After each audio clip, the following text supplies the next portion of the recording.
now the latest around the wide world of tropics.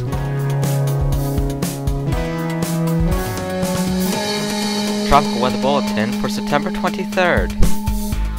Well, here we are another day, and we have a substantial amount of activity, except the strongest storm active is a depression, and we have 5 of them.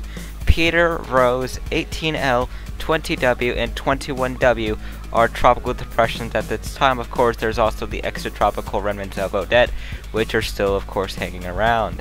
It's day 115 of Atlantic hurricane season. Peter and Rose on life support, while 18L has a very interesting future ahead, with the Category 3 peak now expected for this storm.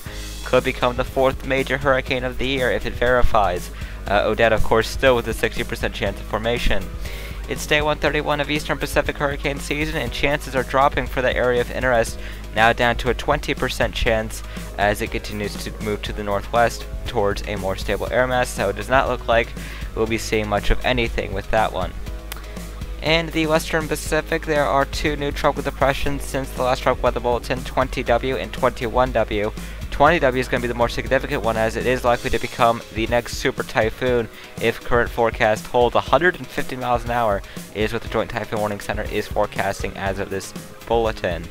In the North Indian Ocean, there's nothing going on. In the southwestern Indian Ocean, the chances for 90S have dropped all the way down to 0. No development is now likely with that, so the southern hemisphere looks to be remaining quiet for the time being here. So looking at the Atlantic, you can see what's going on, although you really can't see much for the depressions now that the convection has really been vanishing on both of them. 18L is looking relatively good. It's just got to get through a little bit of hiccups with its structure the next day or so before it really gets into its intensification phase.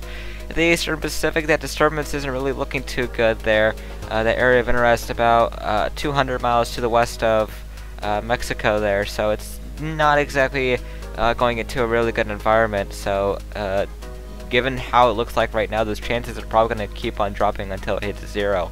In the Western Pacific, you can see what's going on. 20 and 21W getting itself organized. Both of these should become tropical storms in the next 12 to 24 hours. Of course, 20W is going to be the more significant one, possibly going up to high-end Category 4 as long as the current forecast holds. Definitely a threat to the Mariana Islands in the near future, specifically Guam, where it could be making a close pass with.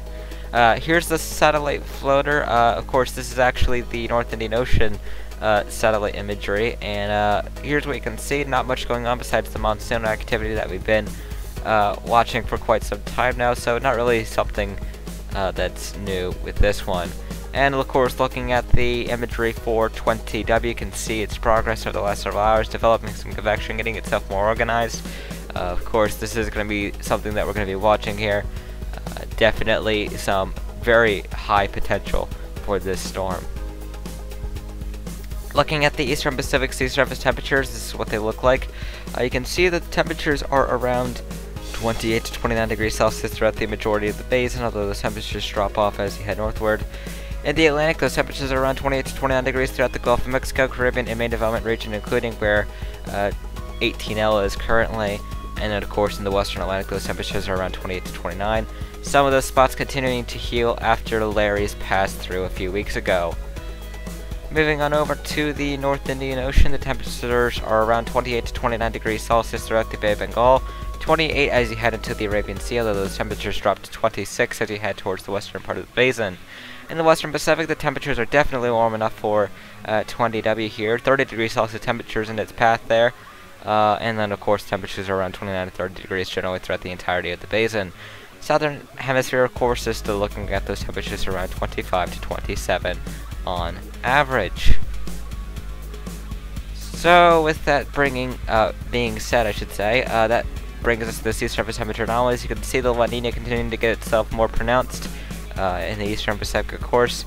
Warm subtropics, of course, in the Pacific there, as well as the Atlantic and just the entirety of the basin in general, except for where Larry tracked over. Western Pacific as well is looking 2 to 3 degrees above normal, especially over the areas that 20W will be tracking, of course. On this day in 2008, we had Typhoon Hagapit, which was about to make landfall in China as, of course, a weakening Category 4. At this point, it was making its peak of 145 miles an hour. and it was the only system alive. So that is what we had on the stake, and find more of our cyclone history products at the Twitter handle below.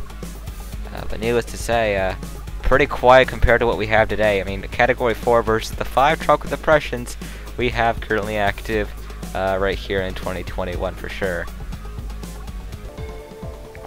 Well, that brings us over to the next names in the Atlantic. We're about to get it. The next name here is Sam, followed by Teresa. In the Eastern Pacific, we're looking out for Pamela and Rick. And in the Central Pacific, I've lost my mind. I've spent the night crying in the floor of my bathroom because we're still waiting for Hone. In the Western Pacific, we're looking out for Dianmu, followed by Mindul. And of course, in the North Indian Ocean, we are looking out for Gulab and Shaheen. Of course, in the Western Pacific, it is likely that we could be seeing Dianmu in just a few hours. In the Australian region, we're looking out for Patty and Ruby. In the Southwestern Indian Ocean, we're looking out for Anna and Batsire. And in the South Pacific, we're looking out for Cody. We'll be back for another Tropical Weather Bulletin tomorrow night.